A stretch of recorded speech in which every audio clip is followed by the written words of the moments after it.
Welcome to Last Week Today. Today, we're talking about gun store protests, why they happened, and the government's reaction to them. Starting with a little background on how we got here today. To start with, we need to talk about the changes to import prices, how a 50 used to cost $2,280, and now it costs $9,600. Keeping in mind that this number is a store operating at a loss, and this number was a store being relatively profitable. If a store wants to be profitable now, this number would be the bare minimum to be considered profitable. This price change happened the day before Christmas Eve, where a trade dispute erupted and tariffs on importing guns into the state rose roughly 300%. This fact was validated by Gordon Graves, CEO of Graves and Dyer Inc. and owner and operator of Graves Guns, who spoke to Weazel News about his time operating a gun store this past year, saying, "The price I used to sell a firearm at after the markup was cheaper than the cost of importing 150 today."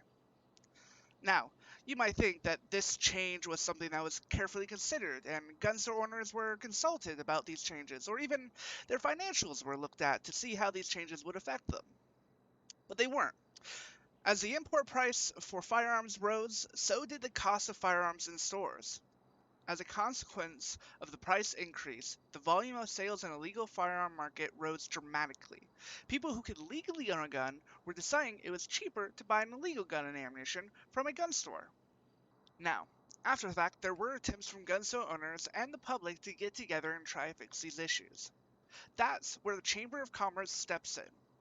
All of these people coming together to be heard, and they did just that. At first, it seemed like they were having some success at it, as many people were partaking in the first big meeting, from some everyday people to San Andreas government officials. And seeing as the San Andreas government were there, people thought things were going to start changing. That leads us up to now, when the government has done nothing about it all, and gun stores seem to have had enough and want the government to hear them out, and having their voices be heard.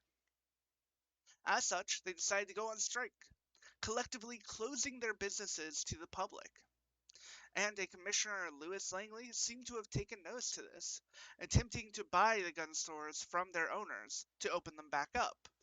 And when that didn't work, calling upon SED and Metro SWAT under the authority of the San Andreas government and ordering them to start tearing down the doors of Habibi's Guns, Grey Ocean Guns, MOS Armaments, and Fully Cocked, as well as seizing them after. After all that was left was a notice on the door saying that should they choose not to pay their licensing and immediately begin operating, they would find their stores permanently seized and sold at an auction. After doing so, Louis Langley held a press conference during which he said, "The San Andreas state government are pleased to announce we have seized over 10 businesses today. In my opinion, these businesses have been part of a racketeering plot. After failing to pay their licensing fee, which was agreed upon during the registration process, but also they tried and failed to organize a massive fix of the market, which today we have hopefully prevented."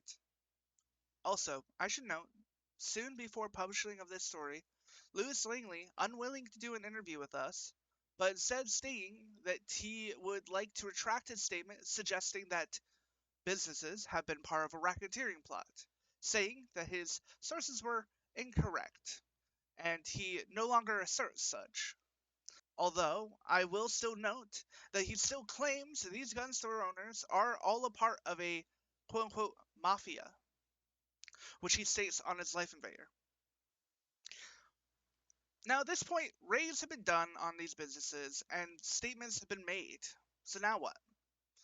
Prior to and during the gun stores being raided, the licensing registration stated nothing about requiring them to be actively trading under the San Andreas government.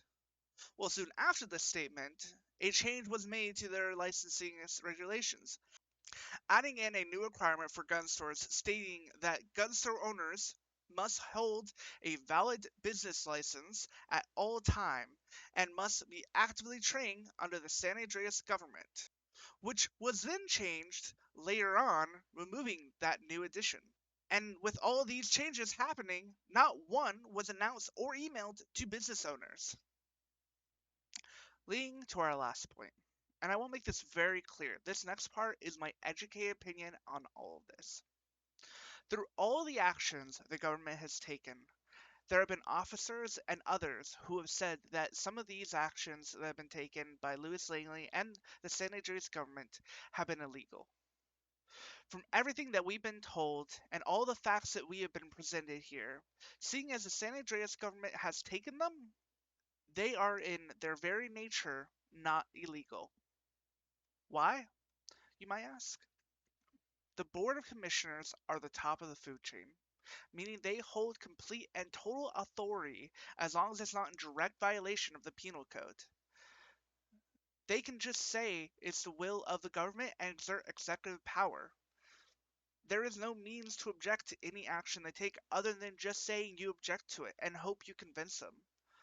Otherwise, there's nothing more that can be done and you hope for the best. Now, if we looked at our government and how it really worked, you would see that we're missing a lot of things that a functional democracy has. One of the main things we don't have that a functional democracy has is an independent branch of government made of people who are voted to power by the people, who are able to check other branches of government and the power they hold. And if they break the rules that the government slash the people set, they are able to be held to the same standards the people are held to. And if they aren't, they're able to then be voted out of their position and have someone who is willing to do the work of the people be voted in. This is a major difference that our government has versus a functional democracy. Which leads me to say, the actions taken by the San Andreas government on the 18th of October 2021 were completely and unequivocally reprehensible, and a direct attack on the very basic concepts of a modern and healthy democratic nation. The San Andreas state government and the state of board commissioners abused without any ponderance to the possibility of illegality and the executive power of the state to appease the megalomaniac personality of one Louis Langley, commissioner for the state of San Andreas.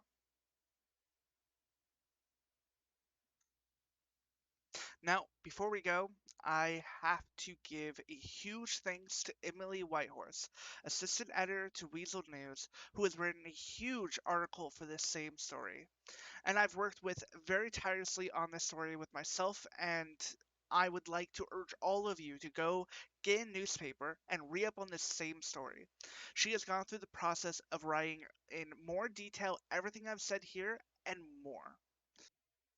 Thank you. I hope you have an amazing day and see you next time.